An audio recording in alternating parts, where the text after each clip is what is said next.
Welcome to How Preschool Teachers Do It. I'm Cynthia. I'm Alison. And we have a combined 55 years of experience working with children, families, and experts in early education. We are not random influencers. No, we are not. Whether you are new or have been our podcast peeps since 2018, we are thrilled you found us. Happy March Monday, everybody. Hi, peeps. Welcome back. It is. It's a new month. Welcome back. Heading toward even better weather. Can't wait. Love that for us. I cannot wait. I know, me too. I know. Spring and fall are my thing, really. Yeah, I like those too. Yeah. The others are too extreme for me. They are. Yeah, I don't like the too hot or the too cold. Or the ice. Or having to bundle up. I don't either. Yeah. I was in a meeting and someone said, if you don't like the changes in weather, why would you live here? And I said, easy, my children live here. But here, so anyway, but we digress. Yeah. I have nothing keeping me here, so. There is that. Yeah. So we are going to talk today about something we really wish was emphasized in our childhood that we have to do a better job of with today's children. But before we get there, let's shout out places around the world and the country that are with you, preschool peeps, listening to us. Yeah.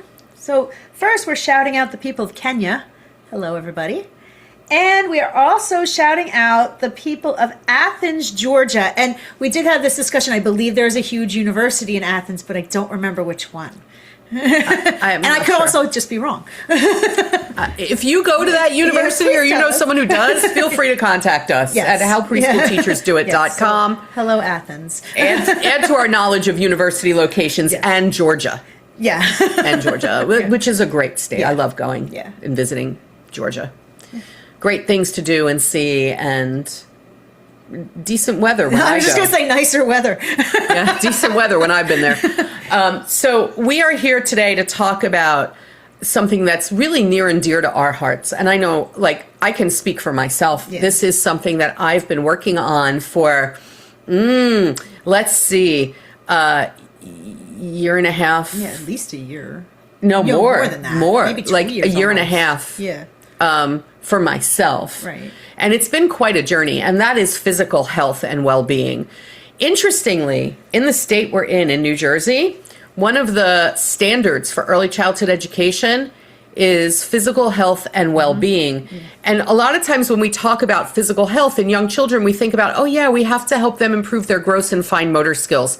But actually, we're also supposed to be teaching them about physical well-being, like the importance of exercise, how to take care of yourself. Right. How do I care for my body and my physicalness? Yeah. Right? Physicalness. I don't know. I made that up. We're making words up now. How do I take care of my body, which can include things like exercising, eating healthy. Yeah. I think mental health. How do you take care of your mental health? Even things like skin care, hair care. Please, let's talk about the hair care. Okay. Especially among us curly-haired people. Well, yeah, because it was ignored when we were kids. It was. It was not at all valued that you were somebody who had curly hair. Right. I think just general hygiene, maybe.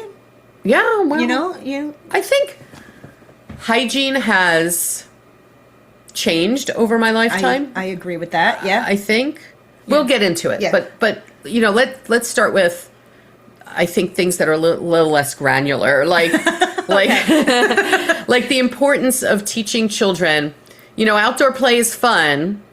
Also, exercising all the muscle groups in your body and doing cardio and strength training, like all of this very important. And it's been a journey for me to learn that. Because I think we sometimes as teachers will be like, we're going outside to exercise, right? But like not actually pinpointing the why and also the goals, right? Like your goal of doing strength training is to make your muscles stronger. Your goal of doing cardio is to improve your heart health. Not just like, hey, we're going to go out and run around. Like there's actual reasons why exercise is important for a healthy body. Yes. I don't think generations past were taught reasons like that. Like what's it going to do for you? Yeah. And why does that matter? At your age now, I think, especially children need to know, here's why it matters at your age now. Yeah. And by the way, because children in the early childhood years live in now. We've said that in past episodes. It's like now or it's not now. Yeah. So even to say to a young child, oh, this is going to be great when you're 60 years old, that's meaningless to them. Right. But to say to them, that helps you to play in the playground and climb on the slide and open the fence and color the paper. And I don't know that we make that connection. I don't think we do.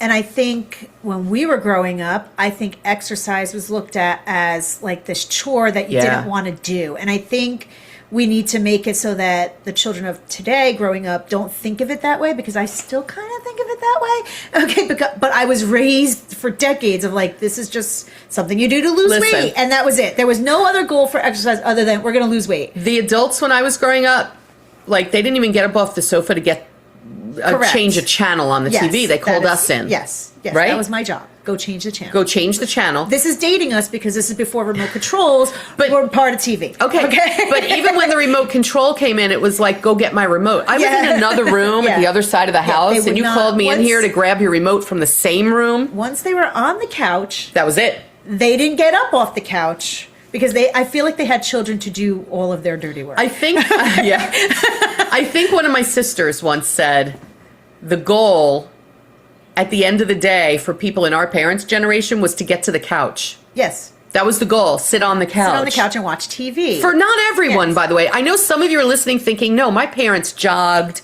My parents did exercise. I know people in older generations who did that. It just wasn't my experience. Not my experience at all. And I think not a very, because when I talk with people about physical health and how I didn't get these messages as a child, more than half the people nod. Yes. So it's a common experience among our generations that we didn't learn it from the actions of the people in the past. And I wish that I did. So for anyone who is unaware, if you're newer to the podcast, I know I've sort of mentioned all this going along. For about the past, got to be year and a half, I've been on a healthy way to lose weight. And if you go to YouTube and you watch our videos starting about 2 years ago to now, you're going to see it. Yeah. And what I did was I weigh my food. I count my calories. I walk a consecutive hour every day. And discovered that actually my physical health is in my hands. I no longer take medication I needed. I'm considerably thinner. I weigh a whole lot less. I'm not obese anymore. I mean technically obese. Yeah. I'm not technically obese anymore. And I was for many years. And then past April, almost a year ago when this releases, I broke my ankle. And I had a wonderful physical therapist who I'm still in touch with and have to mention that I've mentioned him. Not by name because I don't have permission. But I had a wonderful physical therapist who taught me the value of strength training. And what I've learned since then is that as you get older, cardio is great because that'll keep your metabolism up, but it's strength training that's going to keep you upright. Right. And it's strength training that's going to keep you walking and moving and doing things like playing and doing all the physical things you hope and wish you will do at ages 60 and above. So it's really the strength training. So cardio, yes, do it to keep your weight at a manageable point, and it's good for the heart to pump. But I have to tell you, doing strength training, my heart rate also increases. So it's I get the benefit of that. And that's what I learned. I learned that strength training is super important as I had to strengthen my body. I think we know there has to be a balance to things, right? You need the cardio, you also need the strength training. And I think when we were growing up, we didn't get either one of those things. Nothing. Okay? Neither one. And I also think like when we, like you say you walk an hour every day, I walk a lot. I hike. This is usually that's how I exercise. But back when I was a kid, that wasn't, to me, thought of as exercise. You exercise. When we were kids, it was like, you're running. You're going to run a marathon. Okay. You're going to do Richard Simmons. This is what I like. Every night my mom would do Richard Simmons when she wanted to lose weight. Only when she wanted to lose weight. Dancing with the oldies. Yes, dancing with the oldies. Okay. But it was only when she wanted to lose weight. So it was very like, I'll do it for a week. I'm going to lose my 5 pounds. I'm going to go do this event, and then I'm never going to do it ever again. Yeah, it was Richard Simmons, or it was Jane Fonda. Jane Fonda, right? Jane Fonda, which as of this recording, I actually recently listened to an interview of Jane Fonda, and they said to her, like, she's somewhere around 88 years old, approaching 90, and she's in great shape. And they asked how she stays in that shape, and she said, I still exercise consistently. She said, I do it slower, and I do it more carefully, but I still do it because you have to keep the muscles moving. Well, these were messages when we had to do recess when we were young, when we had outdoor play, when we did gym class, no one said to us, here's what it's doing for you. No. So I think we need to do that better with children. Yeah. We also need to, and I suspect this is being done more than even that, we need to do a better job with nutrition than was done in the past. Yes. And, to even explain to children, things like, I know that this particular vegetable might not taste good to you today, but let's keep at it and let's take little bites because there's something called an acquired taste. Right. Yes.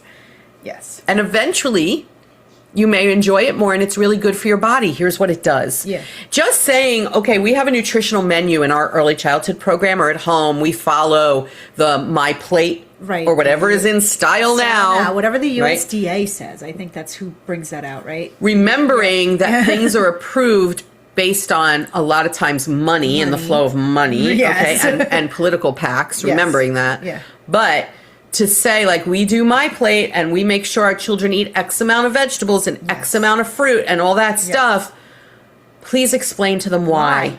Yeah. Why is this apple important? What does it do for you? Yeah. Because if you looked at me today, like, I was this many days old when I learned strength training is what's going to keep me moving. If you look at me today and you say, what exactly does an apple do? My response is going to be, I think maybe it has fiber. That's it. I still don't know.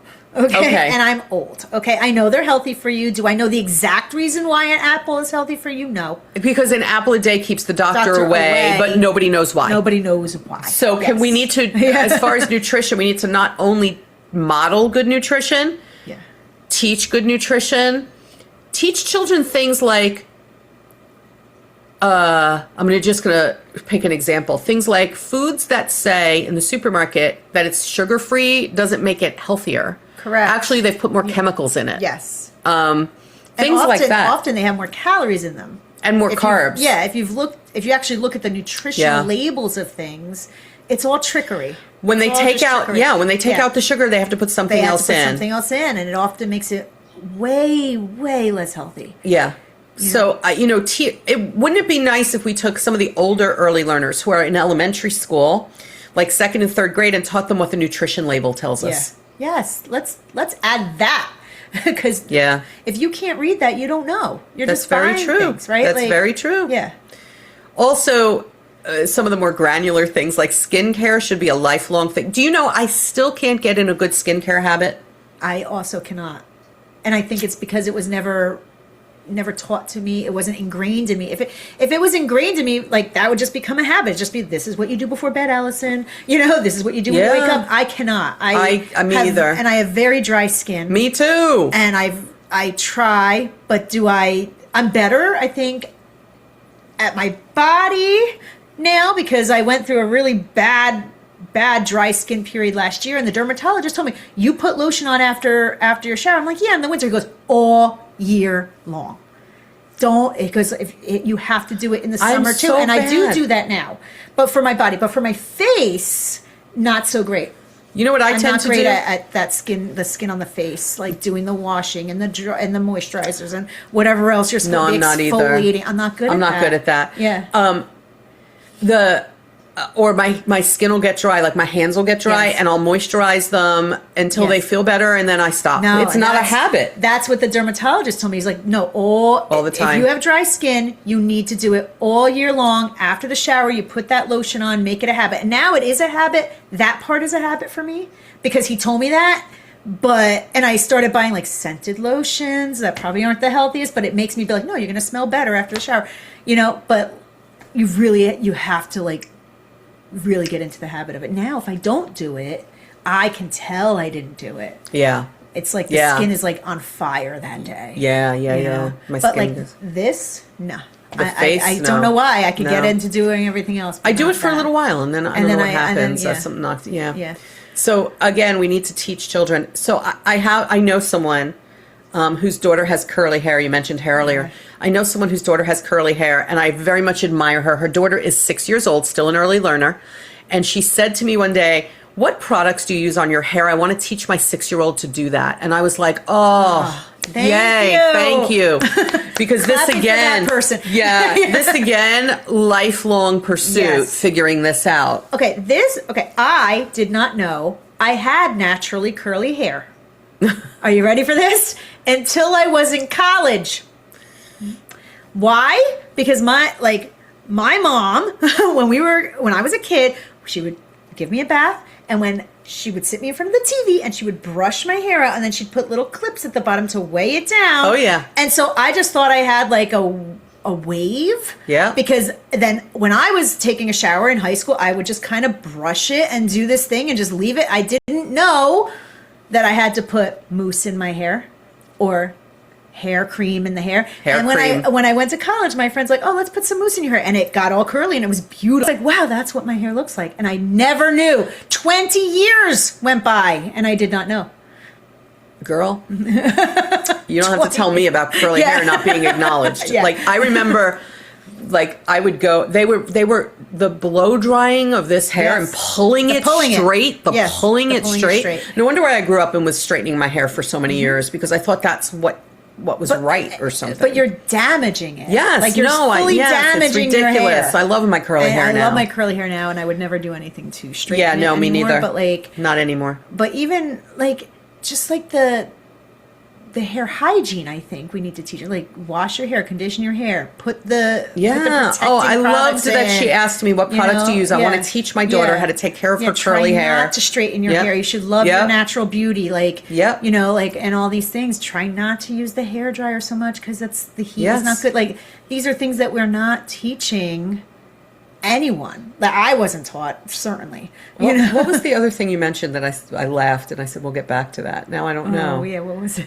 It wasn't. Wait, I'm thinking about my entire body now. What was it? My entire. I didn't know how to take care of any of it, frankly. Well, I think dental health too was not really a thing when I was a kid. No, I think it was for me. We went to the dentist. We went to the dentist, but we brushed our teeth.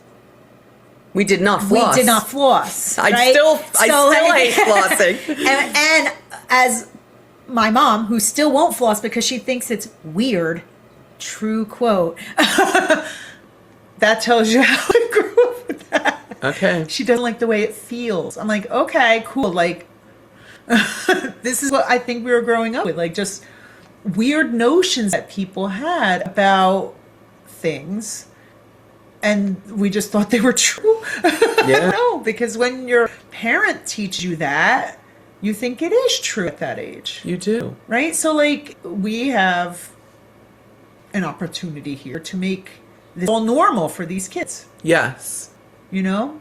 We need to make it just part of their lives, that they understand I have to take care of myself this way. Yes. Mental health too, folks. Mental health too. Yeah. If your child is stressed, if things are going on in the family that are stressful, we need to seek the help that people need. Be a model of it. Yes. If they're young, be a model of it. Of it. When we need help, we reach out for help. Yeah. There's nothing wrong with spending a 50-minute hour talking about yourself, folks. It's a beautiful thing. I think it should be required. I know. I have this whole, like, if we did mental health at the time, from kindergarten on up, a lot of the issues that we have in schools would not exist. I think that. I had someone say to me recently, I don't know if you've had any journey with mental health, and I'm like, please. Please. And there's no shame in that, and we need to teach children that. That's what I was just going to say, like, in my parents' generation, there was a big stigma about it. And I think that's why, like, I come on here, I'm like, I got anxiety and I go to the therapist twice a week, because there's nothing wrong with that. I think if we talk about it, there's not going to be a stigma about it anymore. This is just what we do. This is how we take care of ourselves. There's nothing wrong with going to the therapist. If you have anxiety and you need medication, whatever it is, there's nothing wrong with it. Absolutely not. But, like, I still think my parents' generation doesn't go. No, they don't. No, not well. That's my experience. My anyway. experience also. Yes. Okay, so let's see. What was the other thing? I know there was something else. I know. All right, we're not going to come up with it. We're going to have to talk about well-being. It had to do with well-being.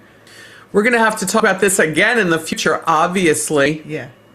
Obviously. Well, and I think like other people, either in other countries, have different things too. So like if they want to write us and tell us, then we can Oh, yes, come back. please. You know, Please or let even us know. within our own country, because who knows? Please let us know what your experience has been like, and then we folks. can do a part 2. Yeah, go to Love to howpreschoolteachersdoit.com, send through the contact form, go to Facebook, find our How Preschool Teachers Do It page, send us these messages, and that helps to feed these episodes. Yeah.